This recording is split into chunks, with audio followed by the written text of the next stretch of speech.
Aí, agora está gravando. Então, já vou começar. Daqui a pouco eu mando um recadinho pro pessoal lá. Kézia! Então, a gente começou a ler esse livrinho aqui semana passada, né?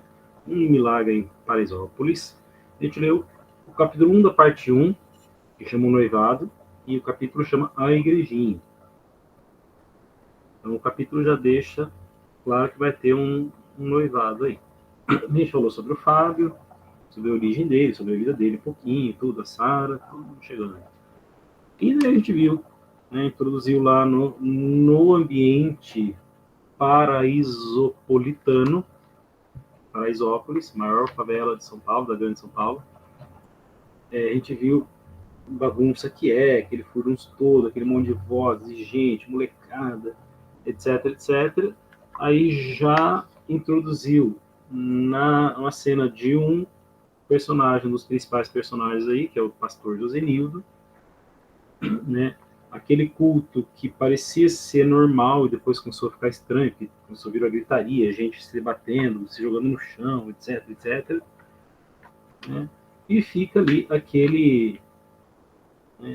aquela ambientação em torno do que vai acontecer, quem é o personagem e tudo mais, e ficou mais ou menos por isso. Aí, o segundo capítulo vai explicar a história um pouco do pastor Josenildo, quem é ele, de onde ele veio, como ele foi criado. Né? Então, eu vou dar 20 minutos, meia hora, vou dar meia horinha para vocês lerem, acho que até é tempo demais. Na hora que for umas 5 para 6, eu volto aqui. Tá? Se estiverem demorando muito, daí eu dou mais uns minutinhos. Mas leiam o capítulo 2, Pastor Josenildo, tá? E daqui a pouquinho a gente conversa a respeito dele. Beleza? É sempre assim o esquema nesse projeto aqui, tá? Quem já participou do Vida Seca sabe como é que é. Eu dou um tempinho, vocês leem, aí depois a gente volta e conversa. Então, vamos lá. No arquivo de vocês, eu não sei em qual página que está, mas é só seguir lá, né? Eu mandei aquele arquivo completo no Moodle não, no WhatsApp hoje. Abre o arquivinho lá, o PDF, e tá lá tudo. Beleza? Então, até daqui a 20 e poucos minutinhos. Beleza? Leiam lá, capítulo 2 da parte 1, Pastor Josenildo. Vamos conhecer melhor esse homem. Daqui a pouquinho eu volto. Vou fechar a minha câmera e o meu microfone. Daqui a pouquinho.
Pessoal, terminaram? Mais uns minutinhos. Então.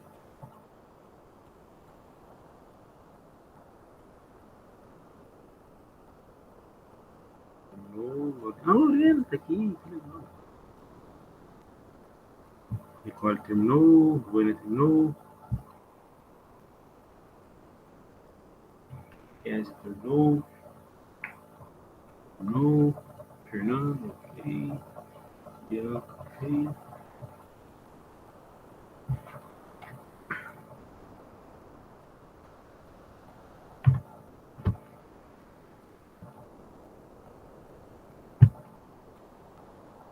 Ok, pessoal. Então, vamos falar um pouquinho desse capítulo. Então, ele vai apresentar mais um personagem. Vai apresentar, não, vai se aprofundar em um personagem que é o pastor Josenildo, o pastor Nildo. Né? E nós temos aqui, ó, começa com encerrou aquele clamor dos fiéis, daí vieram as lágrimas, o pessoal, né, ouvindo o pastor Josenildo, e ele vai falar um pouco do físico dele, né, e vai falar que ele anda meio cansado, com uma cara meio, né, encaveirada, como ele fala assim, né, meio... E daí já começa aquela maledicência, o pessoal falando assim, é coisa do diabo, que não sei o que, não, porque tá com o diabo no corpo. E daí começa aquelas baixarias já de gente fofocaiada, do pessoal brigando por causa do pastor, né, por causa do falatório da vida dele. Mas tudo bem, daí tem lá, fala que ele tá meio desanimado, né, e tem um motivo para ele estar desanimado, nós vamos vendo conforme for sendo lido. Aí ele vai contar um pouquinho, inclusive ele cai desmaiado, né, ele tá meio... e desmaia. Nesse culto aí ele acaba desmaiando. Bom, aí ele vai falar que é um homem sério, bravo, né? Isso tem a ver com a formação dele, né? A formação dele de vida. Então, ele era autoridade espiritual, o cara mais respeitado e tudo, né? Mais de 20, mais de 20 anos com a... Ele chegou em São Paulo com mulher, veio do Nordeste, daquela terra seca, árida, onde ele vivia, numa região árida e seca, né? Mais ou menos parecido lá com a Cinha Vitória e Fabiano. Então chegou ele, a esposa, 2 filhos e ela grávida. Então foram, se encantaram com São Paulo, com a cidade toda, com toda aquela, né, novidade da cidade grande, a maior cidade do país. E daí eles chegaram onde eles moravam.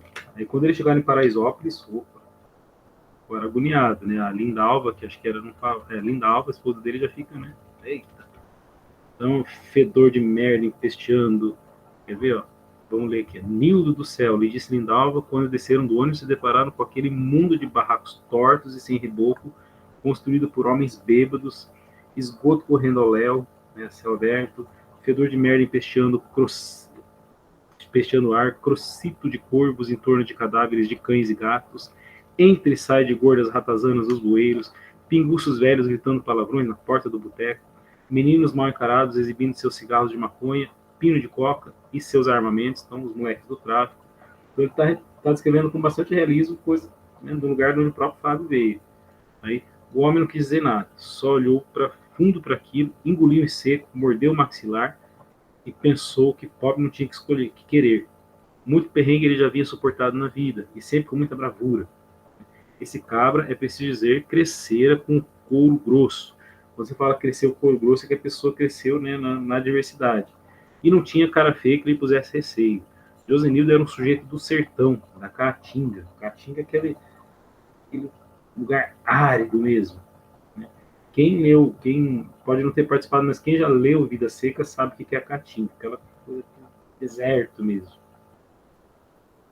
Homem feito de barro endurecido. Olha essa metáfora que ele pôs aqui, muito bonita, né? Feito de barro endurecido, torrado no sol. Aquela coisa dura, resistente. Lugar difícil de viver era com ele mesmo, sabia de cor. Meditando essas coisas, sorveu mais um gole da paisagem. Bonito isso também, a poética da linguagem. Ele sorveu um gole da paisagem, ou seja, ele olhou a paisagem como se estivesse sorvendo um gole. Cindiu Lindalva e as crianças no braço, perdigou-se e aceitou a empreitada. Então, está contando, ele veio lá de uma diversidade, encantou-se com a cidade, viu que ia enfrentar outra diversidade, mas ele fala assim, a diversidade é comigo mesmo, né? É uma pessoa que cresceu na diversidade. cresceu na dificuldade. É isso que cumpre um macho, concluiu mentalmente, né?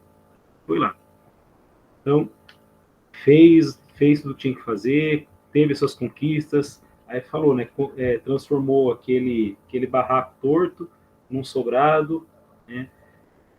Tinha um quarto para cada filho, um quarto para o casal, chevetinho na garagem. É coisa que ele vai, né? Ele ali em Dalva se sacrificando, né? Esses anos todos, ela trabalhando com costura, né, com a máquina que ela comprou no carnê, ele vendendo CD pirata no viaduto, e lavando louça aqui, e arrumando uma casa ali, e os dois, né, se virando e crescendo na vida, os dois juntos, né? E engraçado, e para os filhos, né, eles não fizeram os filhos passar pelo que eles passaram, então eles se sacrificaram, isso é muito bonito, tá? Para que os filhos não tivessem que passar pelo que eles passaram. Vamos lá. Um dia tirou ela desses apuros, então ele também ficava preocupado com a esposa, né? Porque ele queria tirar a esposa de ficar trabalhando, se sacrificando também, né? Daí fala que ela, né, ela estava sempre com a lombar empenada. Empenada é assim, vamos dizer, gasta, né? Então dolorida, passando doutorzinho, um remédio de cânfora para aliviar as dores, né, do corpo. Nesse entretempo dessa evolução, Josildo mais Lindalva criaram 3 filhos, 2 moças e um moleque. Você vê que o Fábio ele vai variando uma linguagem às vezes mais culta com uma linguagem mais popular. Ele fica transitando entre uma linguagem mais elevada e uma linguagem mais baixa. O casal esforçou-se para que os pequenos, tudo aquilo que lhes fora negado na infância dura no sertão, esforço para dar o que foi negado para eles. Iogurte, bolacha, videogame, boneca, escola paga. Também os protegeram do trabalho precoce, do qual eles mesmos, na lavoura, não puderam fugir. Então eles vieram lá de trabalhar na roça, tudo, na lavoura, duro, na dureza. Sob os mesmos aspectos, seus rebento é filho, foram criados à moda moderna, citadina, né, moda da cidade. Porém, como contrapartida, havia os rigores morais aprendidos na Caatinga. Então ele era lá na Caatinga onde ele cresceu, né, a disciplina era rígida, né, os pais ali muito rígidos demais. Então, assim, davam tudo, mas também eram ferozes ali, não deixavam folgar. Então, controle da amizade, fiscalização até paranoica dos potenciais namorados das filhas, tanto mais da bela caçula, o bem maior desse bruto do Josenildo. Então já fica uma dica aqui de que tinha 3 filhos e a caçula, a filha mais nova, era a preferidinha dele, era a joia do papai, a princesinha do papai. Isso vamos ver o que vai acontecer aí. Bom, e esse regime de quartel endurecera, comendo suas boas na Terra Nova, que não era Canaã, vai fazendo umas ironiazinhas, né?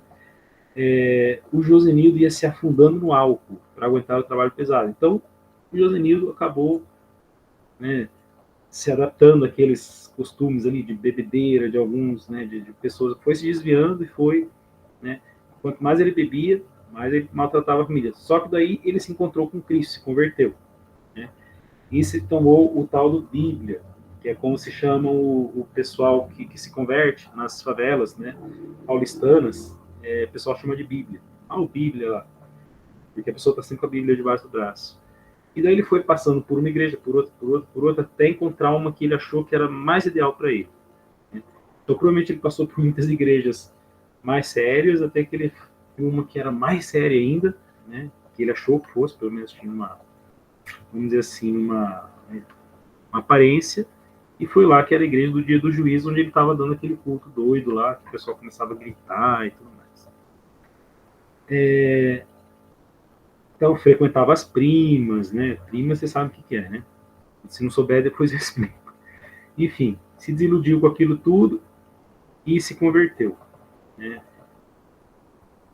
E daí mudou a aparência, mudou todo o modo dele de se comportar e ficou até rígido demais, porque era da natureza dele a rigidez, né? Ele já trazia isso de casa, do passado dele.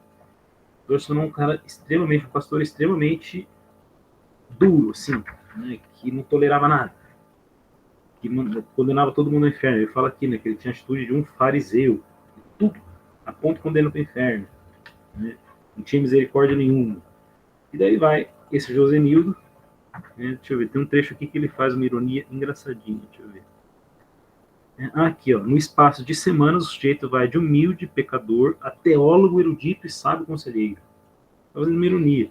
O cara lá que, né, daí ele, por que ele tá pondo aqui? Ele tá pondo, na verdade, o pecado da soberba, né? A pessoa que se converte e muito cedo ela já quer, vamos dizer assim, apontar o erro de todo mundo. Né?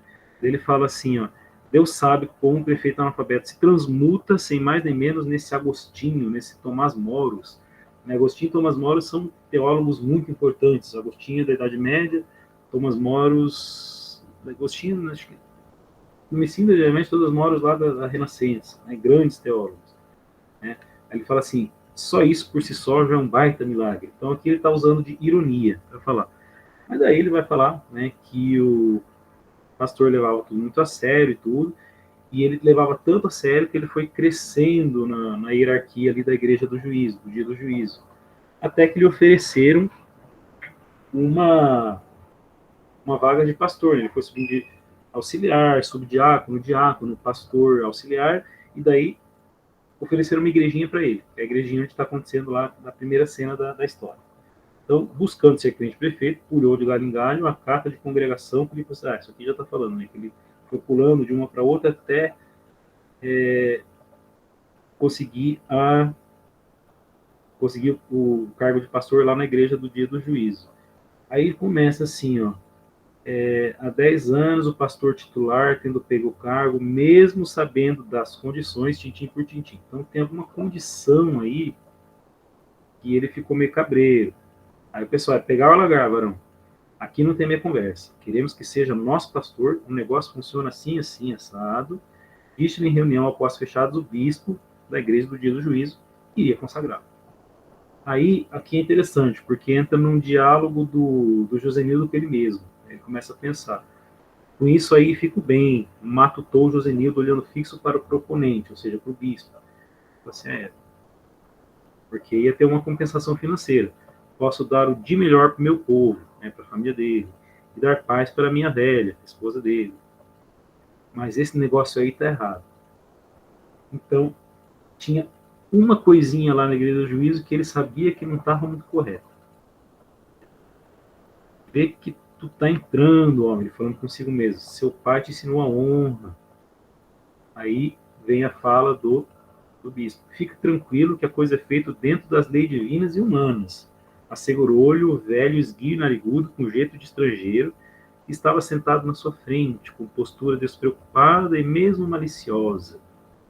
Não tem mutreta, varão. Você acha que a gente colocaria em coisa errada?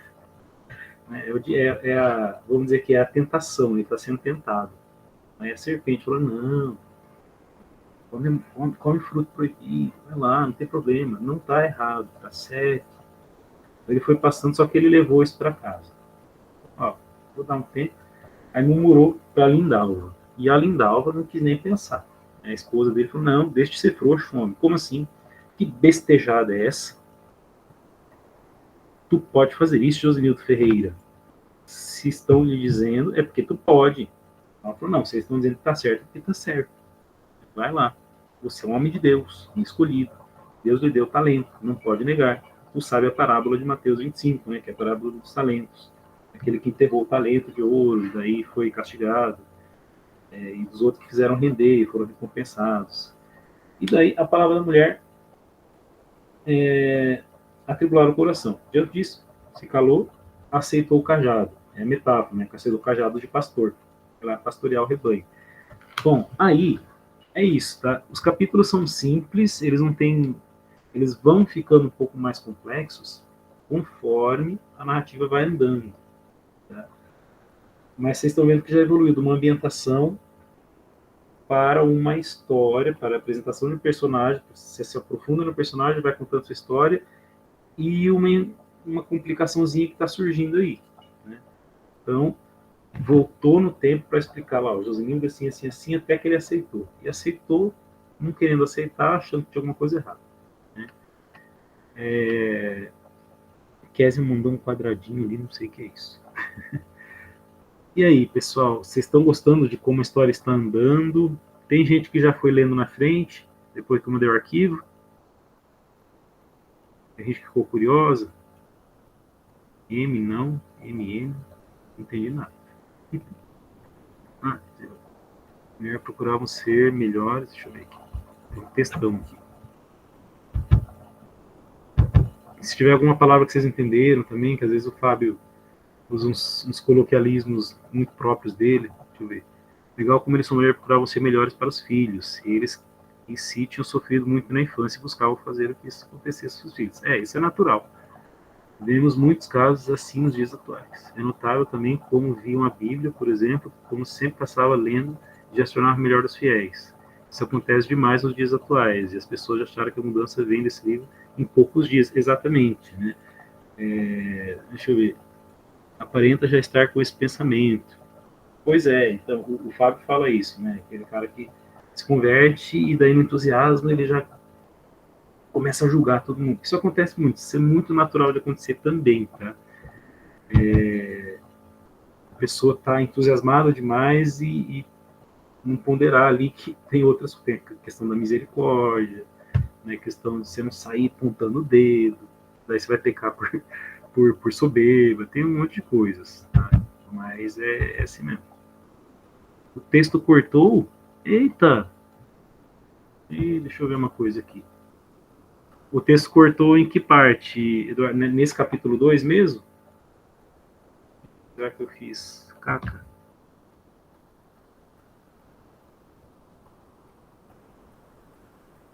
Vamos achar aqui o texto.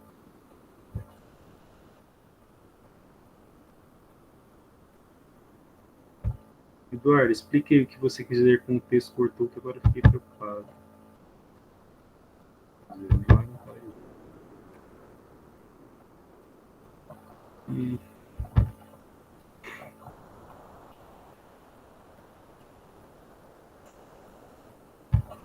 E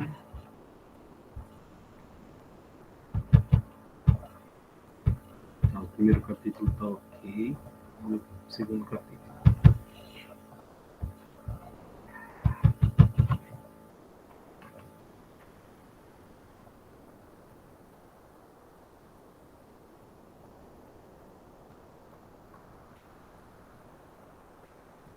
Certo.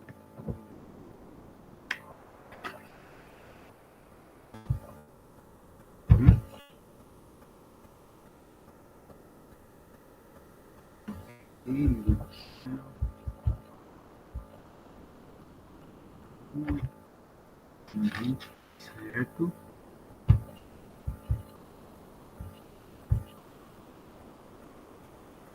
Uhum.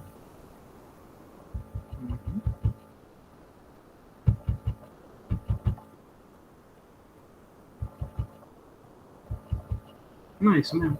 Deixa eu ver. É que é curtinho mesmo. No finalzinho do capítulo eu fiquei um pouco surpreso. Deixa eu ver. Ah, não, o meu texto que eu escrevi com a minha opinião. Ah, tá, o seu texto ficou cortado. Entendi, entendi. Fiquei um pouco surpresa porque ele conta a vida dele e como ele se tornou pastor. O que aparenta ter sido algo errado e volta no passado parece ser um comportamento do período também. Então, é que tem uma coisinha lá, uma condição que ele tem consciência de que está errado, né? E daí ele ficou num embate ali entre fazer a coisa certa, fazer a coisa que ele acha que está errada, né? Conversou com a mulher e a mulher falou: não, tá certo, pode, vai que não tem problema não. Aqui o Fábio ele fez meio que uma reconstrução do pecado original, né, do Éden. Então, vamos dizer, Adão sendo tentado pela, na verdade só que ele colocou Adão primeiro e Eva depois, não Eva e Adão depois, né? Adão sendo tentado e não Eva sendo tentada. Né? Fez uma reconstrução na linha dele ali. E daí Adão falou: será que vai? Será que não vai? Será que vai? Será que não vai? E daí a Eva falou: não, vai sim. Aí foram os dois. Né? Mais ou menos, né? Pegou isso como base e fez a reconstrução ali no jeitinho dele. cria o senso de humor que tem sido utilizado. Sim, o Fábio ele tem essa ironiazinha que ele herdou muito do Machado de Assis, tem a ironia fina que chama, né? Deus livre começou direito. Mas é que a gente já começa a refletir sobre as coisas mesmo. É assim mesmo, cara. Achei muito interessante como vários assuntos do livro têm a ver com a atualidade. Eu entendi a palavra sadismo e epifânico, tá? Sadismo é um tipo de crueldade, né? Vamos ver onde é que ela tá. Epifânico é assim, epifania é sinônimo de revelação. Então, quando é assim, epifânico, então, por exemplo, um momento epifânico, um momento que ele teve uma revelação, né? E geralmente tem a ver com uma revelação de Deus. Então, algo que é epifânico é algo que está relativo a uma revelação. Então, ele teve um momento de revelação e daí se converte. O epifânico, relativo a... E sadismo é crueldade. Tem a ver com crueldade. Então, nesse trecho aí, que eu não sei onde está, mas provavelmente é a palavra que, assim, trata com crueldade, trata com sadismo. Extenuou. Extenuou deixou a pessoa exausta, extenuada. Então, aquilo extenuou. Deixou ele cansado, exausto, né? Morto, né? Entre aspas. Certinho? Resolvi as dúvidas aqui da Kézia, assim, ela deu um sorrisinho, e eu acho que da Eduarda também, né? Estrofe. Trejeitos austeros. Então, trejeito austero é sério, sério, é um sério rígido, assim, bravo. E trejeito é maneira de se portar, né? Gestos, o jeito de falar, o jeito da pessoa meio que se portar mesmo. Então, um trejeito austero. Então, aqui fala assim, né? O senho assim, fechado, com o dedo rígido, assim. Esse é o trejeito austero, bravo. Ok, tem mais. Vamos lá. Rios da biboca sinistra. Biboca seria... tem vários significados. Deixa eu ver. Não. Vamos lá. Bibocas pode ser cortiço, pode ser qualquer lugar pobre e feio. Então, ele provavelmente, como ele está lá em Paraisópolis, é uma biboca sinistra. Então, tipo, um lugar feio. Um lugar feio, mal conservado, aquele barraco muito feio. Tá? Seria isso. Quinta, social, nos trinques, cabelo repartido. Antes de salvação, dava salvação divina, merecido. E a página de vocês é diferente da minha. Mas é isso, é de um lugar feio. Lugar esquisito, feio. Crocito de corvos. Tá? Crocito de corvos.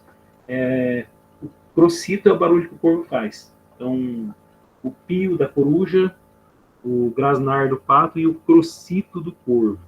Às vezes o Fábio vai para o muito popular e ele vai para o mais erudito, ele fica transitando. Então, o crocito, ele poderia falar o pio do corvo, né? A voz dos corvos, ele pôs o crocito. Então, crocitar é o barulho que o corvo faz. Ele grava. Então, os corvos ali, né? Voando em volta dos cachorros e dos gatos mortos e fazendo seus barulhinhos. Empertigou-se. Empertigar-se é você ficar... pode ter várias significações, mas, por exemplo, empertigar-se na página 2, deixa eu ver. Se eu achar, eu já falo. Qual que é? Mas é assim, a pessoa se aprumou, assim, ou ficou incomodada.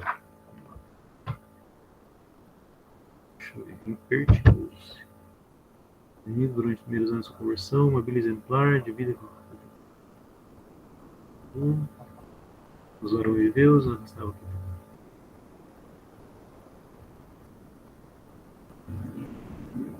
lugar, primeira lição.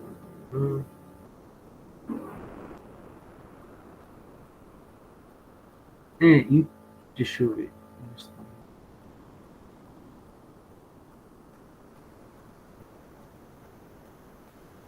Então, empertigou-se, a pessoa se incomodou. Ela ficou meio incomodada, ficou meio... não gostou.